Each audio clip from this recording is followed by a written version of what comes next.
Vikao vya mwisho leo tarehe 28 ya mwezi wa 10 2025 vya matawi yote yanayotengeneza kata ya Nyarugusu kwa ajili ya hitimisho la kampeni za Chama cha Mapinduzi. Hivyo wamekaa na kupanga ratiba ya kuwa hakika wote wataweza kuwahimiza wananchi wakazi wa kata ya Nyarugusu wakapate kwenda kupiga kura siku ya tarehe 29 Oktoba 2025. Naitwa Hassan Jafari Marunde, katibu wa Chama cha Mapinduzi tawi la Nyarugusu. Siku ya leo tarehe 28 Oktoba tulikuwa na tukio kubwa sana katika ofisi ya CCM tawi la Nyarugusu.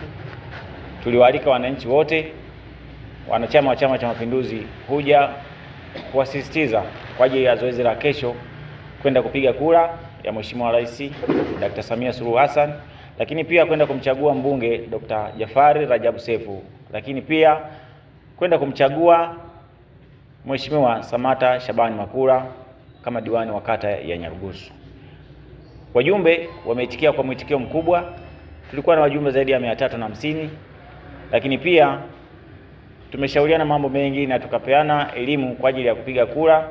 Ukizingatia kuna fomu hapa ambayo ilikuwa inaleta changamoto kidogo kwa wanachama ambao walikuwa hawajui namna ya kuweza kuitumia. Kwa mfano, kwenye fomu hii mgombea ni mmoja tu wa nafasi ya ubunge, lakini kulikuwa na kisanduku hapa kwa kwenye ndio na hapana. Tumewapa elimu wanachama wa Chama cha Mapinduzi na wananchi kwa ujumla kwenda kuweka tiki sehemu iliyoandikwa ndio, kwa sababu wasije wakajikuta na hapa kwenye hapana labda wameandika jambo lolote. Na tumemaliza zoezi hilo, kila mmoja ametoka ameelimika kabisa.